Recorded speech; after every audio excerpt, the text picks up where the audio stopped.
What's up, YouTube? Atlanta Street Interviews out here with another one. So we got my guy here today. How you doing today, man? I'm all right, man. Blessed, man. Highly favored. Man. Yes, sir. Yes, sir. So, all right. So, are you homeless?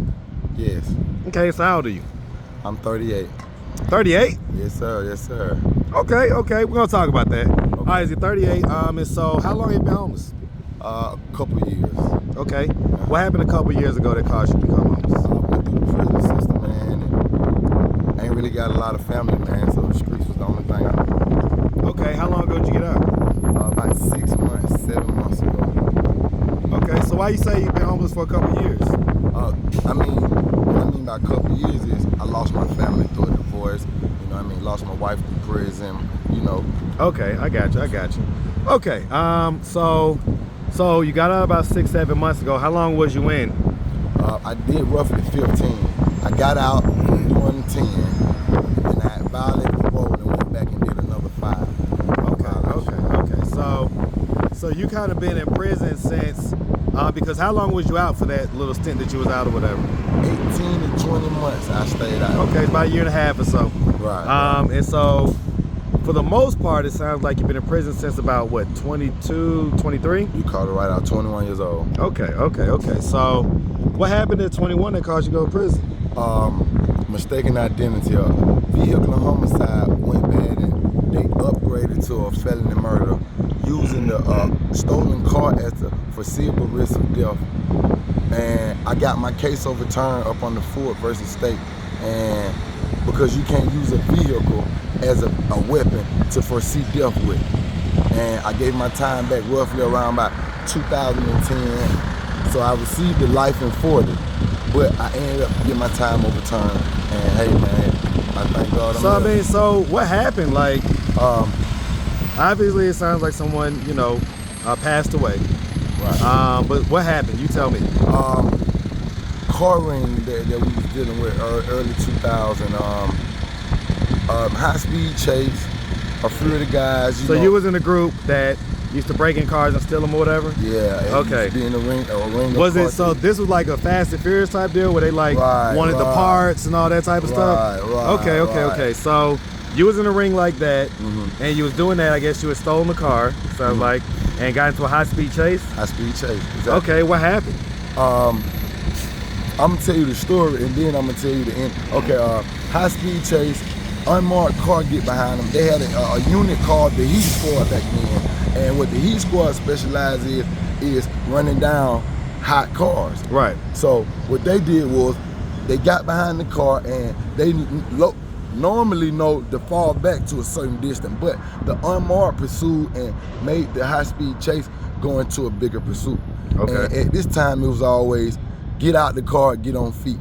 But one of the guys tried to get out the car on the wrong side at the wrong time. And the Heat Squad ended up hitting the car and running them over, killing them. See what I'm saying? Okay, now the sum to all this, I was just a ringleader. I was never in the car. I was guilty by association affiliation. So you wasn't in the car? I was never in the car. So how did they know you was the ringleader? Okay, because I had, what you call it, a similar transaction where you can, reasonable doubt, because you have been caught for this multiple crime at first, then that means since it's similar to it, they can use your background against you to say, well, okay, you're known for it, this is your location, we got you. Let's try you and see if you can take a good shot. And you already know it's rigged up against it, so my shot went good. Even though the money I spent, it still didn't add up. I mean, that sounds crazy. So you got bammed up for something that you wasn't there, but okay, is it more to it, the story? Like, did your people snitch on you or something? Like, no. It had happened in 2003, and when the boy's mother went and tried to file a lawsuit on APD because they had special restrictions not to chase, right, to do that, right. But when she go in there, if somebody get convicted for it, then it don't look like Atlanta police did it. It looked like the guy who was driving the car did it. I get that, but what I'm saying is, did any of your people snitch on you? No, nobody snitched. Did any of the people that was in the car, did they do the same amount of time you did? No, I was the only one that did the time. I mean, I don't mean to laugh, but that doesn't make any sense. America, the traditional system, they Okay. feel like before they go try to really find their man, whoever they got at the moment, try. Yeah, I get it. I Right, get it. Like it's right. political points and ego. People don't want to look like they're wrong and you know what I'm saying, stuff like that. But Right.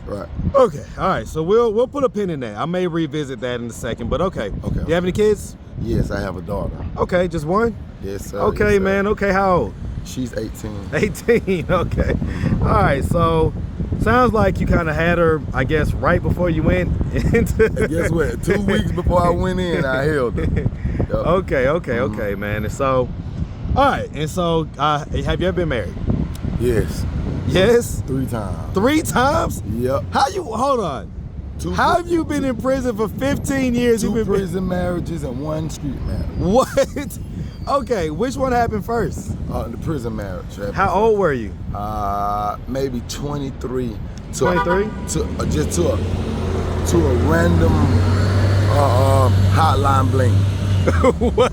Yeah. You was on the chat line? Yeah, see, back then, what was it? That's the original social media. Right, the original social media. Okay, illegal phone. You sit there all day, can't keep calling your circle, so you start fishing. Get on these lines, meet this person. Hey, you know what I'm saying? They just as lonely as you. You know what I'm saying? Y'all interact for a minute, the chemistry get big. I love you, get a change, and hey, let's get married. And so, did you ever get to like physically be around or see her or anything like that? Not my first wife ever. No. So, you never physically saw her? Nope, it was a paper thing, and it was a phone love adventure. Wow, how long y'all stay married for? Well, how long it took for us to get divorced? That's the thing. So how long? So you got married at 20? You say 23, right? Yeah, about 23. About 23. And so how long? About 20. How long was it intact? So To about 20. No, okay.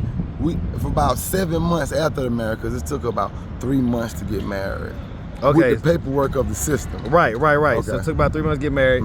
You say you was good for about 7 months? By 6, 7 months, then, you know what I'm saying? Reality, you know how the game is. I be home next week. I come home next month. Okay. I coming home next month went to, you ain't coming home. Right. Okay. Did you think that you was coming home, or were you just gaslighting? But who does, what person in that predicament don't want to go home? I get it, but did you know that you wasn't going home? Yeah, I ain't know. Okay, so you were blowing smoke up her ass, basically. Yeah, okay. I was trying to survive. Because I mean, yeah, you was trying to survive. You was lonely. You know what I'm saying? And Loneliness, right. Okay. So that was the first marriage. What was the second marriage? How old were you then? Okay, the second marriage was immigrational love. Okay, so it was a green card marriage. And so was this person from Africa? Was she Latina? It was just it was a paperwork, informational transaction, but it worked for me because I needed it. So did you get? I guess you got paid or whatever. Right, of course. How much? I went out bad, but I was in a predicament. Right. Yeah, but nowhere near what I hear. Well, I've heard different numbers. That's what I'm asking. How much for you? I went for like a punk ass couple of grand. Hey, listen, man. In prison, a couple grand is a lot of money, man. Right. So, Yeah. so I mean, Yeah, but with the type of numbers I've been hearing, they've been punching them around for 10, 20,000, stuff like that. Yeah. I got punched out. But, it happens. It happens to the best of us, man. Best of us. Depending on your situation. Situation. All right. So, did you get to see that person? No. Because that was just completely on paper. How long did that marriage last for? Until I got married the third time. Well, how long was that?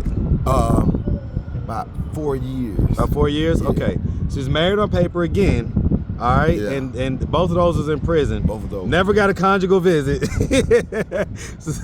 Just Paul Misha the whole time. That's when they was dealing with the money orders and MoneyGram, and you go pick it up off the Y, and that's what was going on. They sent the money, and we was happy. I entertained them to the best of my ability, and once the truth sunk in, like, you ain't coming. So that was another one where you was blowing smoke up her ass and stuff like that? Because I mean, it sounds like the second one was just based off money. So just that's all it was. When I met the dealer, the guy who had to connect, it was kind of like, I need your help. And he's like, I got something for you. Okay. But the third one, So the third one was the street marriage, the one the that you street married, not in marriage, prison. Not in prison. Okay, so what was the deal with that? First love, rekindle. The spark got too high, and we didn't want to let each other go. Was this the mother of your kid? No, this was my first love ever.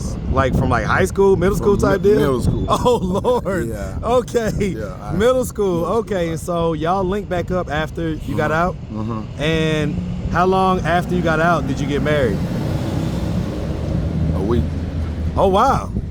So were y'all already talking prior to you getting out? So it was like you got out. Yeah, it was like there goes my Pookie, there goes my Ray Ray. There goes my hood nigga. The strange thing happened. I was on isolation, and only thing you can get books and mail. And me and this guy used to talk all the time through the vent. And my last day, I'm like, "What you want?" Trying to give him everything. So I'm just sitting on an ice cold bench in the prison. I'm like, you know what? My last day here, man, somebody gonna write me. Okay. Somebody love me. So when they doing mail call, I hear them going by door by door. Mail call. And it was her. And she said, well, what? Right. And she said, well, call me. She don't know I just completed a prison sentence. Right. Tomorrow I'm coming home. Right. So when I get to the So bus she station, think you in there. She think I'm gone. Yeah. So when I called from the bus station, she's like, What? what? And it was like, when she see me, it was like, panties wet, rock hard, got each other arm, and then we ain't never let go. Okay, Right, okay. that Hey man, I ain't mad at it, man. Fire, man. It was fire, man. Okay. Did she have kids and stuff at that point? Yeah, she had 4. How many? 4 kids? Okay. I love them. They great. Okay. And so, what happened to that marriage? We got a problem that I realized on down the line. We got an adrenaline problem where Testosterone? If it don't satisfy the appetite, we're going to look for another place. And that's what I did, but me not being man enough to just walk in there and say, hey, look, you ain't my cup of tea. No. I don't want tea, I want fruit punch. Well, I want tea and fruit punch. Yeah, I tried that. But Like, the tea didn't want the tea didn't want the fruit punch, they didn't mix good. No, so it was one of them things to where I just went and got fruit punch and didn't like tea no more. Okay. So, y'all got married within a week. Okay, and so are y'all officially divorced or y'all still legally married? I'm gonna get married again in about another month, so I have to go to the court. So you still legally married, man? Yeah. Guess what? Because how long has it been now? It been maybe 7 years, 6 years. I did the paperwork, so we might have to pay for it. Then the paperwork never came back to the prison. Okay. But I look on IG and see, I'm through with these niggas. I don't fuck with these niggas, no. But I never got an official paperwork, and I know when you're dealing with the clerk, since I sent it, I'm supposed to receive it. But so my next wife saying, before we jump this broom again, she got to see the paperwork. Okay, so you about to get married again. Yep. Yo, my boy can definitely keep a wife, man. Prison, the streets, it don't matter. Like, okay, so real quick, let's just start from the beginning real quick. So, all right, where you from, man? I'm from Atlanta, Perry home. Man. Hey, man, you from that Perry home, man. That's that real deal, real projects, real Atlanta shit, you know what I'm saying? So, yeah, man, they tore all that stuff down when the Olympics was, you know what I'm saying, coming or whatnot. So, all right, man, so, I was here. Okay. I was here, man. We're close to the same age. That's why I said something about your age, because you and I suffer from the same condition of looking older than what we are. And yeah, so I thought you was in your 40s, you know what I'm saying, or whatever. People think I'm in my 50s, right? So yeah, it's all good. Listen, we just wise like that. We got wisdom, you know. Wise guy. Yeah, we wise, man, wise. You know what I'm saying? So okay, but so all right. So growing up here in Atlanta, did you have both mom and dad in the household? Yeah, for a minute, but then Up to what age? To about 5. About 5? Moms went to chasing the high, and dad went to chasing the money. Okay. And so who'd you live with after that? Grandmama. Okay, grandma. So, did you have brothers and sisters? Yeah, with my moms, I only had a brother, but with my dad, I got 2 sisters and 3 brothers. Okay, so in the household, was it just you and your... Me and my brother. Okay. How, were you the older or the younger? I was the younger by age, but the older by maturity. How many years apart were y'all? Not 10 months. So y'all Irish twins. Mm-hmm. All right, okay. And so y'all were pretty close growing up. Right. Okay, right. yeah, I know that is. Yeah, All right, and so I mean, you know, growing up, would you say you had like a fairly normal childhood?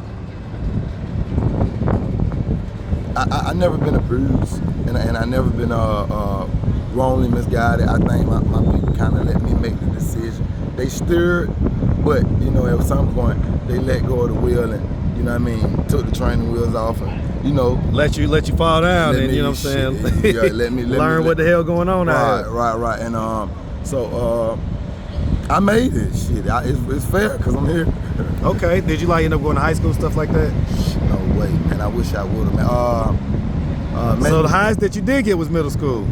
You couldn't have met a high school sweetheart because you didn't go to high school. You called it out, man. So, all right, so middle school. Okay, so, what school, by the way? What was the middle school?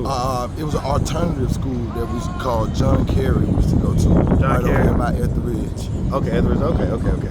All right, so it sounds like you jumped off the porch fairly, you know, early, like pretty much right as soon as you turned teenager type deal. Would you say that was just due to like environment, or was there something that maybe occurred when you look back on it that caused you to jump off the porch? The environment, man. You are where you placed at, and even though everybody got a chance to transform, at an age where you misguided, misunderstood, it was the environment. Yeah, I'm about to say, in those teenage years, man, it's pretty much a wrap. It's pretty much a wrap. The things that teenagers are searching for, the hood got it all day long, and so once you get wrapped up in that stuff, man, it just becomes a bad trajectory, you know? Okay, so, all right, so, you know, sounds like, you know, you was off the porch doing your street activities and ended up in prison at the age of 20, 21, or going to prison 21, basically. What were those years in between like? Between adolescent and going to prison? In and out of juvie and in and out relationships. Okay, so for you, pretty much life has been pretty much prison or jail and women. And money. And money. Okay. Well, again, without incriminating yourself or anything like that, right? What are you doing for money out here? Like, what do you do? How should I pronounce this? Street entrepreneur. Yeah, you can say street entrepreneur, but I look at it more like a opportunist, because being in the streets, you never know the good opportunity you can run across, and it's more based about not about the place, it's about the people that you meet in the streets. You know what I'm saying? Because sometimes the money don't never be that important than the person. Okay. Yeah, I mean, listen, we actually met when we was on the other side of this building. It's like a little corridor, 5 Points train station. Right. And we met because this guy came up and was talking all this stuff. So this guy right here, right? So y'all remember that? Y'all remember that on that video? He was coming up talking all this stuff, whatever. Right. And you know, I had to tell him like, look, bro, ain't nobody scared of you. You know what I'm saying? Like, ain't none of that. So after that, y'all kind of warmed up to me after that, it seemed like. But yeah, I mean, like the whole, I guess, you know, the whole street thing or whatever, right? Like, when you look back on it, is there anything that you would change, or that you would, if you could? Because I know the normal answer is I would change nothing because I needed to go through everything to become who I am. I get that. But in an alternative world, is there anything that you would look back on and change so that life would be maybe a little better or easier or whatever? Yeah, I couldn't change it, but the systematic oppression, man, it's ridiculous. And the false definition of being institutionalized, man, we grew up in institutions. Big facts. So it's more of a thing, if I could change that, I would change how they directed our people and make it a more of a home. Well, and I get that, but specifically with you. So, because that's a big... I went through the system. That's what I'm talking.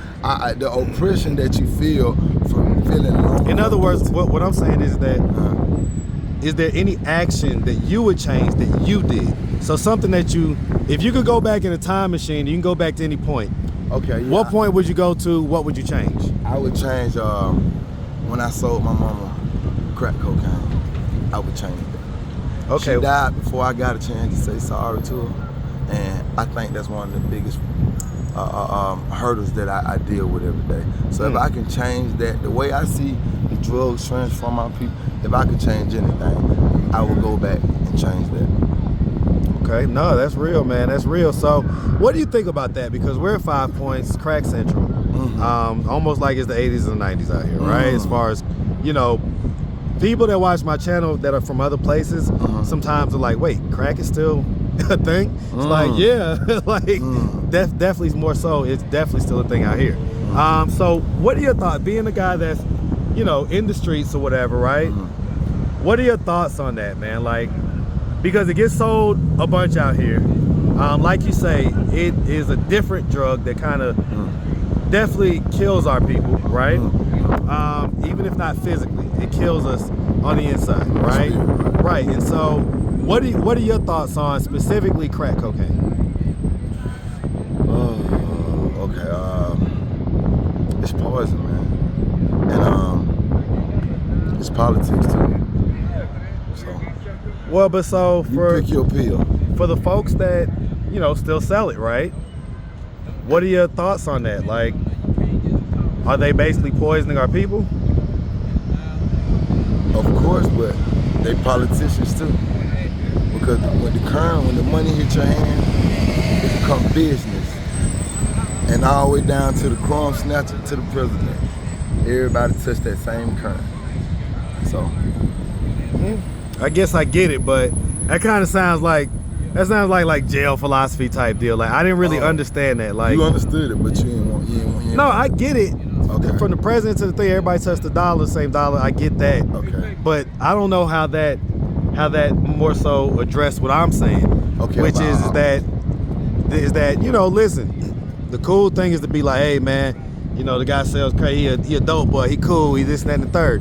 But like you just said, you know, you feel bad, you still have the thoughts in your head about selling it to your own mom and how that was a bad thing or whatever.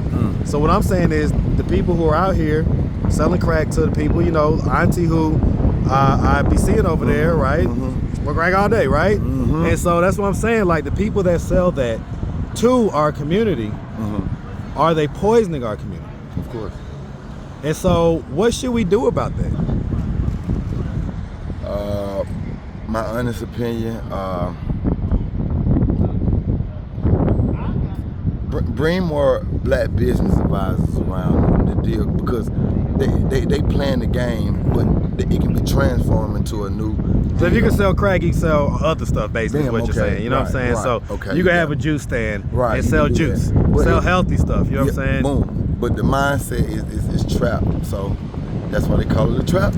Well, and it's just also a lot easier to get into versus there's always hurdles when it comes to opening legit businesses. There's always permits. There's all type of things that you have to kind of get and do in order to open a legal business versus you could just go to your homeboy, get a bomb, and start getting off that rock right away. Man, the re-up worse than goddamn the paperwork, man. You might well go do some paperwork because the re-up worse than it ain't the same no more because now, since you don't know where the drug actually come from, you could be actually finna kill your own people. Yeah, with fentanyl or and triple stepped on, you know what I'm saying? Man. Yeah.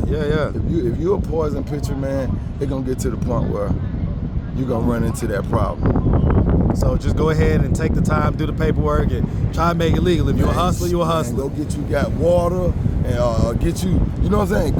Go ahead at another avenue because being a poison pitcher. So is that what you're gonna do? Like, is that like, do you plan on switching up to, you know, doing something like, you know, that's a little more in line with something that's not gonna be killing our people?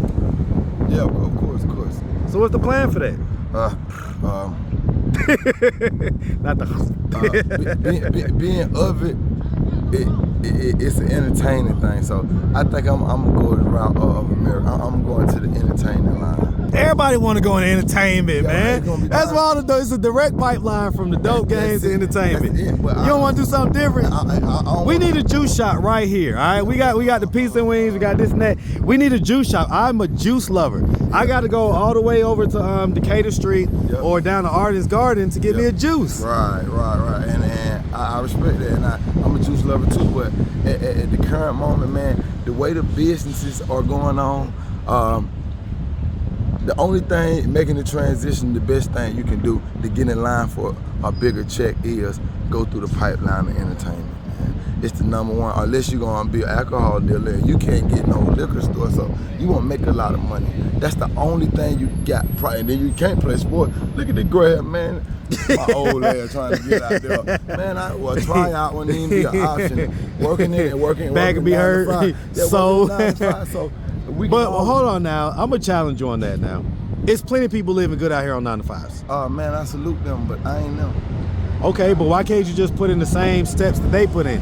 Why does it have to be like, I need to have, it's all or nothing type deal? Like, I either gotta be just balling out of control or I'm on some street shit. Why can't it be like, hey, I can just go to school for like 2-3 years. I can get this certification. I can do this, I can do that. I learned the lesson, man. 2 lessons I learned. Never take nothing personal, and tomorrow ain't promised. So if I'm banking on a career to entertainment is a career, and entertainment is something that you need tomorrow. Hold up. That doesn't happen overnight. Hold up. Because the 9 to 5 worker is stuck in a routine. Okay. I'm not a routine type of person. Well, I'm an experience, man. I live for the thrill, not for the current. And the crowds of entertainment is more thrilling. Is okay. Living for the thrill. Is that what men can build community on?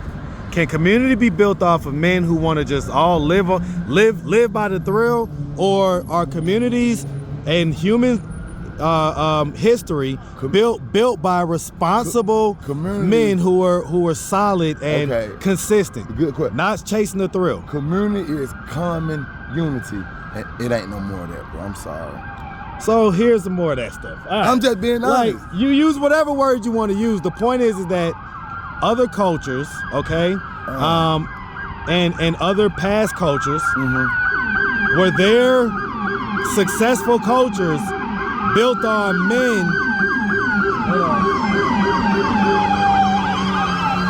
Were their successful cultures built on men that just want the thrill, or were they built on men that, you know, kind of were more responsible, should I say? Yeah, of course. But so then why can't we see ourselves as that? Why do we have to see ourselves, like, in other words, we and you around the same age, why can't, and I get it, I get what you're saying, but why can't the thrill be for the 20-year-olds, and we're now the adults in the community, so we have to do the adult thing. We have to, you know, make sure we have steady income, make sure that we're being kind of leaders, make sure that we're being good examples. Why are we still chasing the thrill at 40?